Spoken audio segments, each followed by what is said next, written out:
अथ श्रीशिवमङ्गलाष्टकम्। भवाय चन्द्रचूडाय निर्गुणाय गुणात्मने कालकालाय रुद्राय नीलग्रीवाय मङ्गलम्। वृषारूढाय भीमाय व्याघ्रचर्माम्बराय च पशूनां पतये तुभ्यं गौरीकान्ताय मङ्गलम्।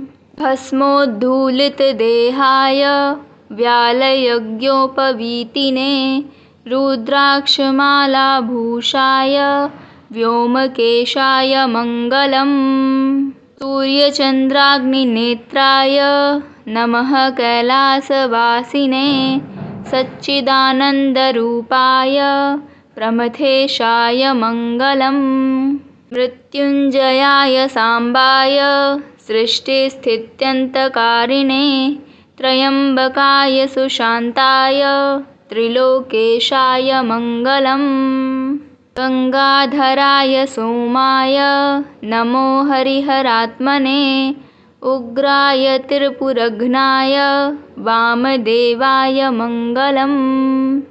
सद्योजाताय शर्वाय दिव्यज्ञानप्रदायिने ईशानाय नमस्तुभ्यं पञ्चवक्त्राय मङ्गलम्।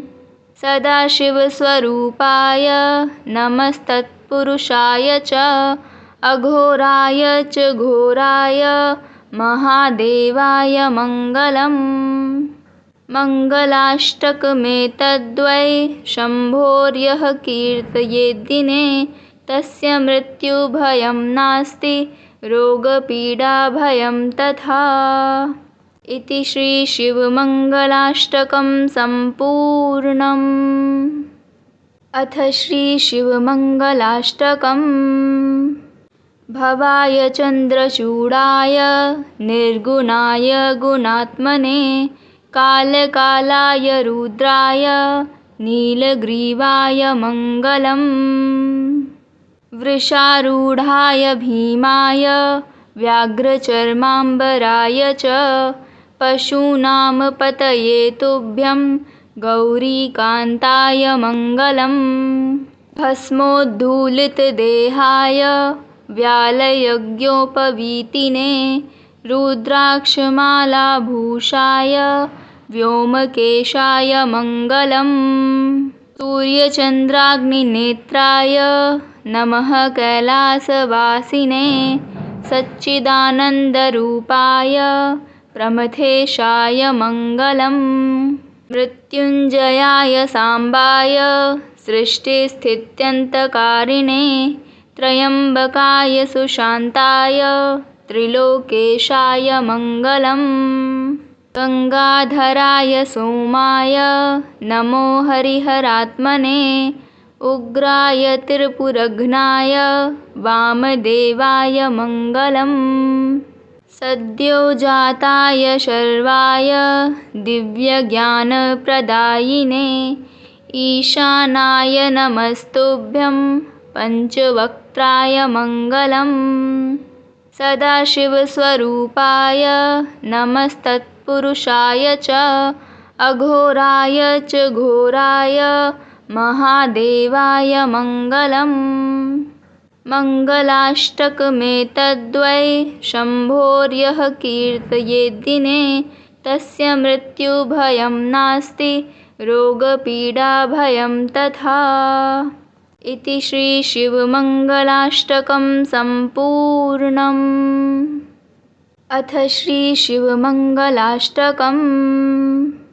भवाय चन्द्रचूडाय निर्गुणाय गुणात्मने कालकालाय रुद्राय नीलग्रीवाय मङ्गलम्। वृषारूढाय भीमाय व्याघ्रचर्माम्बराय च पशूनां पतये तुभ्यं गौरीकान्ताय मङ्गलम्।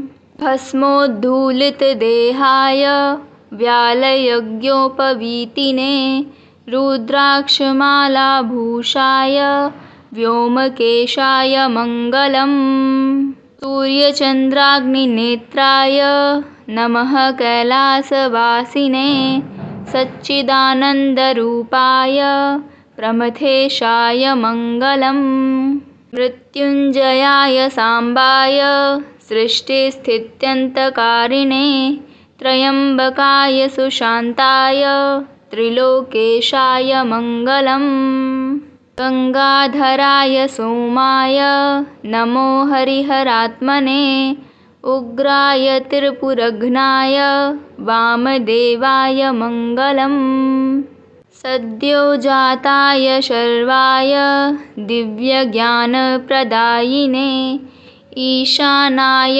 नमस्तुभ्यं पञ्चवक्त्राय मङ्गलम् सदाशिवस्वरूपाय नमस्तत्पुरुषाय च अघोराय च घोराय महादेवाय मङ्गलम् मङ्गलाष्टकमेतद्वै शम्भोर्यः कीर्तयेद्दिने तस्य मृत्युभयं नास्ति रोगपीडाभयं तथा।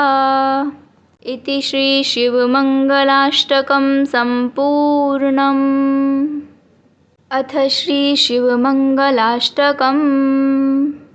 भवाय चन्द्रचूडाय निर्गुणाय गुणात्मने कालकालाय रुद्राय नीलग्रीवाय मङ्गलम् वृषारूढाय भीमाय व्याघ्रचर्माम्बराय च पशूनां पतये तुभ्यं गौरीकान्ताय मङ्गलम् भस्मोद्धूलितदेहाय व्यालयज्ञोपवीतिने रुद्राक्षमालाभूषाय व्योमकेशाय मङ्गलम् सूर्यचन्द्राग्निनेत्राय नमः कैलासवासिने सच्चिदानन्दरूपाय प्रमथेशाय मङ्गलम् मृत्युञ्जयाय साम्बाय सृष्टिस्थित्यन्तकारिणे त्र्यम्बकाय सुशान्ताय त्रिलोकेशाय मङ्गलम् गङ्गाधराय सोमाय नमो हरिहरात्मने उग्राय त्रिपुरघ्नाय वामदेवाय मङ्गलम् सद्योजाताय शर्वाय दिव्यज्ञानप्रदायिने ईशानाय नमस्तुभ्यं पञ्चवक्त्राय मङ्गलम् सदाशिवस्वरूपाय नमस्तत्पुरुषाय च अघोराय च घोराय महादेवाय मङ्गलम् मङ्गलाष्टकमेतद्वै शम्भोर्यः कीर्तयेद्दिने तस्य मृत्युभयं नास्ति रोगपीडाभयं तथा। इति श्रीशिवमङ्गलाष्टकं सम्पूर्णम्। अथ श्रीशिवमङ्गलाष्टकम्। भवाय चन्द्रचूडाय निर्गुणाय गुणात्मने कालकालाय रुद्राय नीलग्रीवाय मङ्गलम् वृषारूढाय भीमाय व्याघ्रचर्माम्बराय च पशूनां पतये तुभ्यं गौरीकान्ताय मङ्गलम् भस्मोद्धूलितदेहाय व्यालयज्ञोपवीतिने रुद्राक्षमालाभूषाय व्योमकेशाय मङ्गलम् सूर्यचन्द्राग्निनेत्राय नमः कैलासवासिने सच्चिदानन्दरूपाय प्रमथेशाय मङ्गलम् मृत्युञ्जयाय साम्बाय सृष्टिस्थित्यन्तकारिणे त्र्यम्बकाय सुशान्ताय त्रिलोकेशाय मङ्गलम् गङ्गाधराय सोमाय नमो हरिहरात्मने उग्राय त्रिपुरघ्नाय वामदेवाय मङ्गलम् सद्योजाताय शर्वाय दिव्यज्ञानप्रदायिने ईशानाय नमस्तुभ्यं पञ्चवक्त्राय मङ्गलम् सदाशिवस्वरूपाय नमस्तत्पुरुषाय च अघोराय च घोराय महादेवाय मङ्गलम् मङ्गलाष्टकमेतद्वै शम्भोर्यः कीर्तयेद्दिने तस्य मृत्युभयं नास्ति रोगपीडाभयं तथा। इति श्रीशिवमङ्गलाष्टकं सम्पूर्णम्। अथ श्रीशिवमङ्गलाष्टकम्। भवाय चन्द्रचूडाय निर्गुणाय गुणात्मने कालकालाय रुद्राय नीलग्रीवाय मङ्गलम् वृषारूढाय भीमाय व्याघ्रचर्माम्बराय च पशूनां पतये तुभ्यं गौरीकान्ताय मङ्गलम् भस्मोद्धूलितदेहाय व्यालयज्ञोपवीतिने रुद्राक्षमालाभूषाय व्योमकेशाय मङ्गलम् सूर्यचन्द्राग्निनेत्राय नमः कैलासवासिने सच्चिदानन्दरूपाय प्रमथेशाय मङ्गलम् मृत्युञ्जयाय साम्बाय सृष्टिस्थित्यन्तकारिणे त्र्यम्बकाय सुशान्ताय त्रिलोकेशाय मङ्गलम् गङ्गाधराय सोमाय नमो हरिहरात्मने उग्राय त्रिपुरघ्नाय वामदेवाय मङ्गलम् सद्योजाताय शर्वाय दिव्यज्ञानप्रदायिने ईशानाय नमस्तुभ्यं पञ्चवक्त्राय मङ्गलम् सदाशिवस्वरूपाय नमस्तत्पुरुषाय च अघोराय च घोराय महादेवाय मङ्गलम् मङ्गलाष्टकमेतद्वै शम्भोर्यः कीर्तयेद्दिने तस्य मृत्युभयं नास्ति रोगपीडाभयं तथा। इति श्रीशिवमङ्गलाष्टकं सम्पूर्णम्। अथ श्रीशिवमङ्गलाष्टकम्।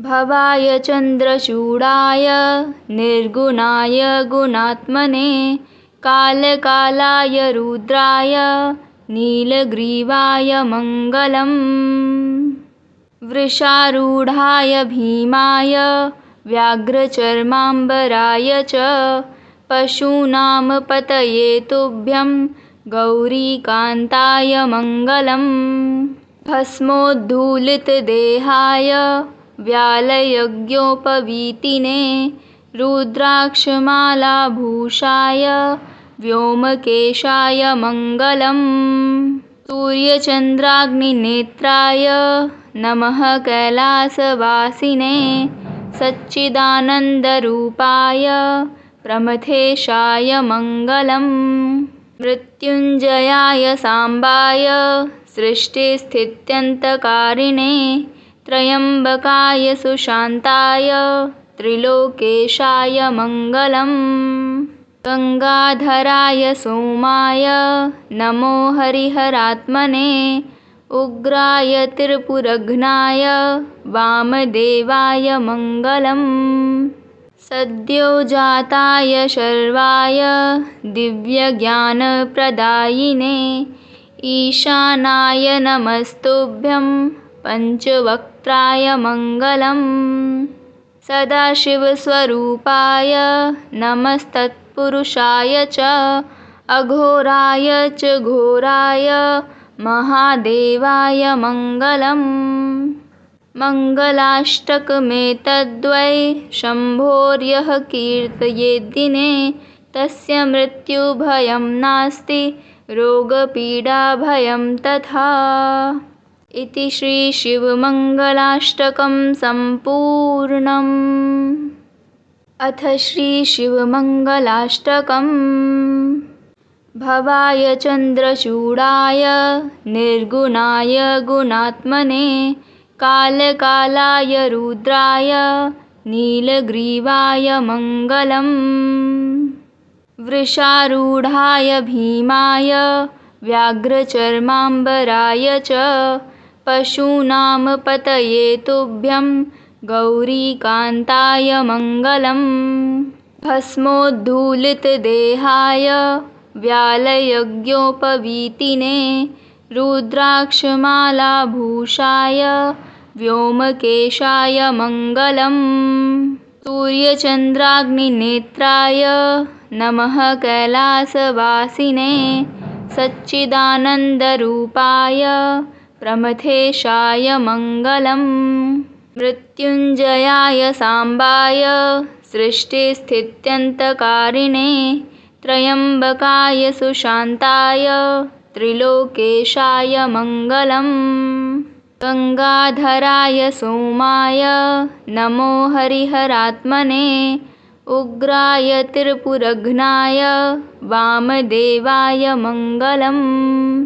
सद्योजाताय शर्वाय दिव्यज्ञानप्रदायिने ईशानाय नमस्तुभ्यं पञ्चवक्त्राय मङ्गलम्। सदाशिवस्वरूपाय नमस्तत्पुरुषाय च अघोराय च घोराय महादेवाय मङ्गलम्। मङ्गलाष्टकमेतद्वै शम्भोर्यः कीर्तयेद्दिने तस्य मृत्युभयं नास्ति रोगपीडाभयं तथा।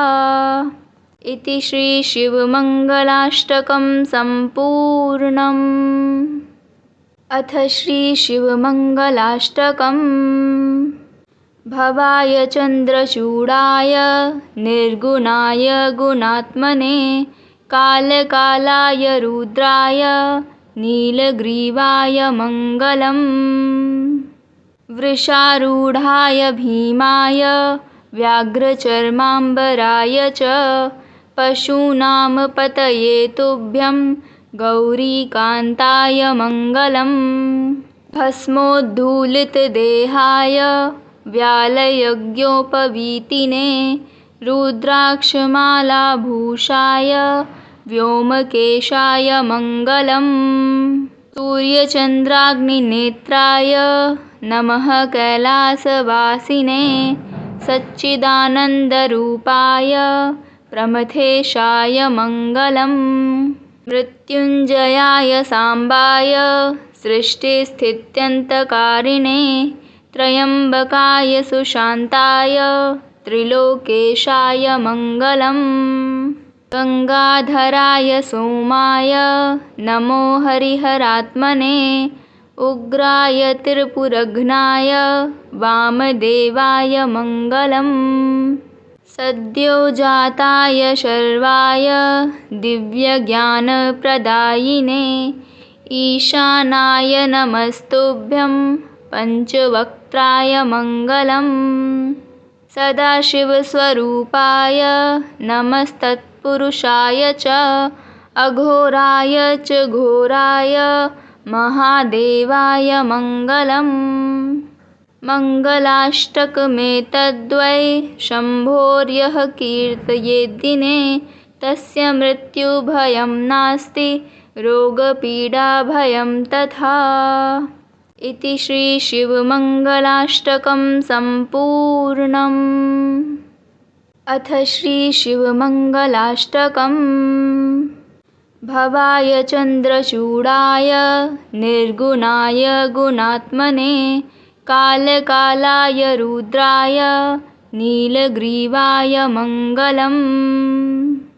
वृषारूढाय भीमाय व्याघ्रचर्माम्बराय च पशूनां पतये तुभ्यं गौरीकान्ताय मङ्गलम्। भस्मोद्धूलितदेहाय व्यालयज्ञोपवीतिने रुद्राक्षमालाभूषाय व्योमकेशाय मङ्गलम्।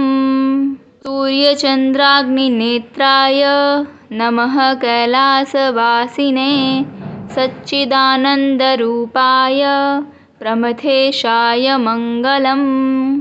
मृत्युञ्जयाय साम्बाय सृष्टिस्थित्यन्तकारिणे त्र्यम्बकाय सुशान्ताय त्रिलोकेशाय मङ्गलम्। गङ्गाधराय सोमाय नमो हरिहरात्मने उग्राय त्रिपुरघ्नाय वामदेवाय मङ्गलम्। सद्योजाताय शर्वाय दिव्यज्ञानप्रदायिने ईशानाय नमस्तुभ्यं पञ्चवक्त्राय मङ्गलम्। सदाशिवस्वरूपाय नमस्तत्पुरुषाय च अघोराय च घोराय महादेवाय मङ्गलम्। मङ्गलाष्टकमेतद्वै शम्भोर्यः कीर्तयेद्दिने तस्य मृत्युभयं नास्ति रोगपीडाभयं तथा। इति श्रीशिवमङ्गलाष्टकं सम्पूर्णम्। अथ श्रीशिवमङ्गलाष्टकम्। भवाय चन्द्रचूडाय निर्गुणाय गुणात्मने कालकालाय रुद्राय नीलग्रीवाय मङ्गलम्। वृषारूढाय भीमाय व्याघ्रचर्माम्बराय च पशूनां पतये तुभ्यं गौरीकान्ताय मङ्गलम्। भस्मोद्धूलितदेहाय व्यालयज्ञोपवीतिने रुद्राक्षमालाभूषाय व्योमकेशाय मङ्गलम्। सूर्यचन्द्राग्निनेत्राय नमः कैलासवासिने सच्चिदानन्दरूपाय प्रमथेशाय मङ्गलम्। मृत्युञ्जयाय साम्बाय सृष्टिस्थित्यन्तकारिणे त्र्यम्बकाय सुशान्ताय त्रिलोकेशाय मङ्गलम्। गङ्गाधराय सोमाय नमो हरिहरात्मने उग्राय त्रिपुरघ्नाय वामदेवाय मङ्गलम्। सद्योजाताय शर्वाय दिव्यज्ञानप्रदायिने ईशानाय नमस्तुभ्यं पञ्चवक्त्राय मङ्गलम्। सदाशिवस्वरूपाय नमस्तत्पुरुषाय च अघोराय च घोराय महादेवाय मङ्गलम्। मङ्गलाष्टकमेतद्वै शम्भोर्यः कीर्तयेद्दिने तस्य मृत्युभयं नास्ति रोगपीडाभयं तथा। इति श्रीशिवमङ्गलाष्टकं सम्पूर्णम्।